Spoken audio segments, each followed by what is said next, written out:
ঈদকে কেন্দ্র করে ড্রিম হলিডে পার্কে সংযোজন করা হয়েছে নতুন নতুন রাইড, তাই বেড়েছে দর্শনার্থী সংখ্যা। সময়ের জনপ্রিয় ডিজিটাল প্ল্যাটফর্ম বেঙ্গল টিভিতে আপনাদের স্বাগত।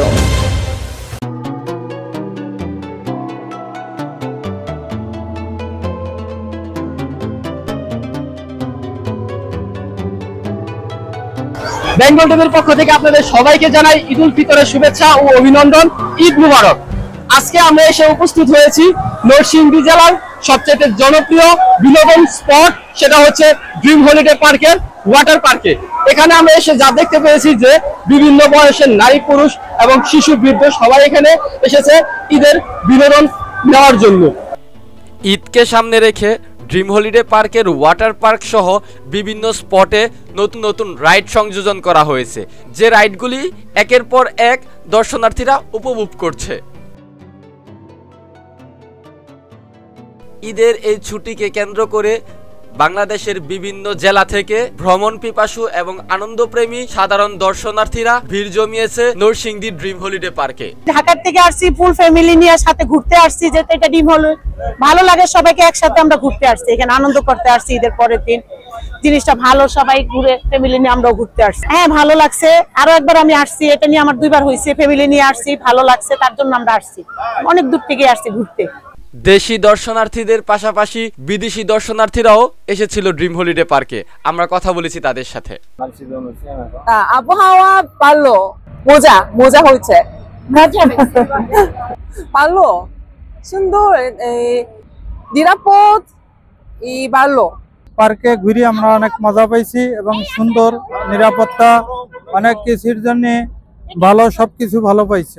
আমরা কথা বলেছি ড্রিম হলিডে পার্কের স্বত্বাধিকারী বাবু প্রবীর কুমার শাহর সাথে। জানতে চেয়েছি ঈদ উপলক্ষে তারা দর্শনার্থীদের জন্য নতুন কি কি সুযোগ সুবিধা রেখেছে এবং তাদের ভবিষ্যৎ পরিকল্পনা সম্পর্কে। ড্রিম হলিডে পার্কের পক্ষ থেকে ঈদ মোবারক। আপনারা জানেন যে ড্রিম হলিডে পার্ক প্রত্যেকটা ঈদে আমরা কিছু নতুনত্ব স্থাপনের চেষ্টা করি। এই বছর তার ব্যর্থ ঘটে নেই।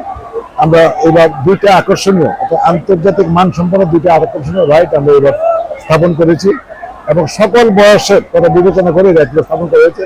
বিশেষ করে স্পেশালি আমাদের যে একটা রিভার ক্যাব হয়েছিল নতুন, আপনি জানেন যে আমাদের এই রিভার ক্যাবের ভিতরে আপনি একটা ভোটের মাধ্যমে ঢুকবেন, সেখানে 7টা স্থাপনা তৈরি করা হয়েছে এবং সেখানে আগ্নেয়গিরি থেকে শুরু করে মিশরের পিরামিড থেকে শুরু করে আপনার এই যে মমি, মিশরের যে মমি এবং নীল নদ সবকিছু এখানে স্থাপন করা হয়েছে। আমাদের সুন্দরবনের দৃশ্য এখানে আছে।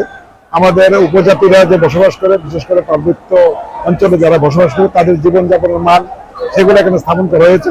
সবকিছু মিলে মানে এমন একটা পরিবেশ তৈরি করা হয়েছে যাতে ড্রিম হলিডে পার্ক সকলের সকলের এখানে এসে পরিবার পরিজন নিয়ে সুন্দর মতো সারাটা দিন কাটিয়ে। আর স্পেশালি এবার আমাদের ওয়াটার পার্ক, আপনি দেখেছেন যে আমার পিছনে যে ওয়াটার পার্ক, সেটাকে এক্সপেনশন করা হয়েছে এবং ওয়াটার পার্কে আমরা এখানে ক্রেজি রিভার, লেজি রিভার করেছি, আমরা ওয়াটার ড্রপ করেছি, অর্থাৎ উপর থেকে পানির মাধ্যমে একদম নিচে ড্রপ করে পড়ে দেবো।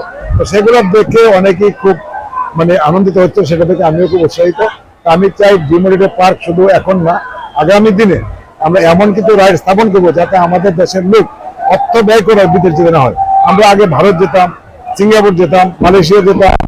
আগামী দিনে আমার প্রত্যাশা আমি এমন কিছু রাইড স্থাপন করবো যাতে সবাই পরিবার পরিজন নিয়ে এবং সামর্থ্যের মধ্যে যেন ওনারা সারাদিন এই পার্ক ভ্রমণ করতে পারে, সেটার ব্যবস্থা আমি করবো। আর বিশেষ করে আপনি জানেন যে আমাদের নদীমাতৃক বাংলাদেশ, এখানে নদীর অবয়ব করা হয়েছে, এখানে একটা আদর্শ গ্রাম করা হয়েছে, যে গ্রামটা দেখার জন্য প্রত্যেক দিন প্রচুর দর্শনার্থী আসে।